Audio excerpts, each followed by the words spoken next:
오늘은 지난 7월 25일 발표된 세법 개정안 중 상속증여세 개정 부분에 대해서 알아보도록 하겠습니다. 주요 골자는 자녀공제 확대와 채교세율 인하, 최저세율 적용 구간의 확대가 있습니다.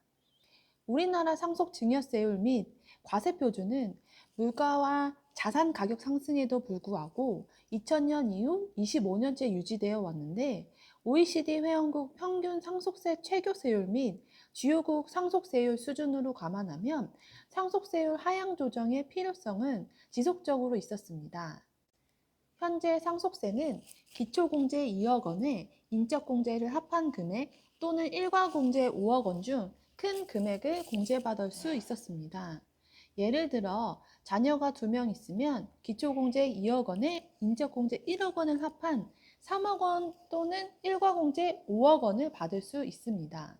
단순히 설명하면 일괄공제 5억 원보다 실질적으로 큰 혜택을 보려면 자녀가 7명 이상이어야 되는데 자녀가 통상 1명에서 2명이 있는 현실과는 맞지 않습니다.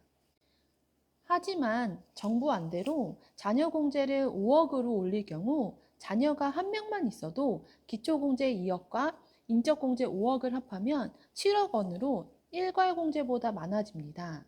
즉, 자녀가 많을수록 공제액이 더 커집니다.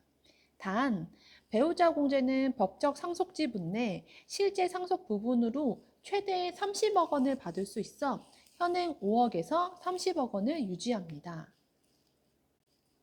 예를 들어 두 자녀의 17억 상속 재산의 경우 기존대로라면 인적공제가 낮기 때문에 일괄공제 5억 원과 배우자 공제 5억 원을 합해 10억을 공제받아 과표 7억에 대해 세금을 냈다 했다면 세법 개정안 이후 2025년 1월부터는 기초공제 2억 원과 자녀공제 10억, 배우자 공제 5억 원을 받아 상속세를 내지 않아도 됩니다.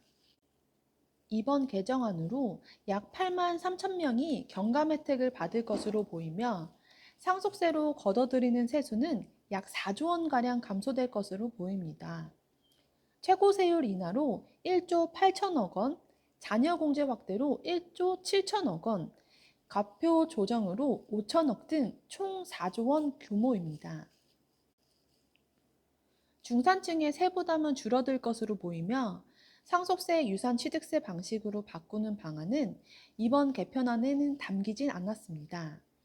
개정안 발표 이후 한국경제인협회에서는 상속세제 개편은 기업 경영의 불확실성을 완화하고 우리 경제의 역동성을 높이는 데 기여할 것이라며 위축된 민간 경제 활력 제고와 저성장 극복에 마중물 역할을 할 것으로 기대된다며 긍정적으로 평가했습니다. 하지만 상속세 및 증여세법을 개정해야 하기 때문에 국회 협조가 없으면 실현되기 어렵고 부의 대물림으로 보는 거대 야당의 설득이 관건이 될 것으로 보입니다.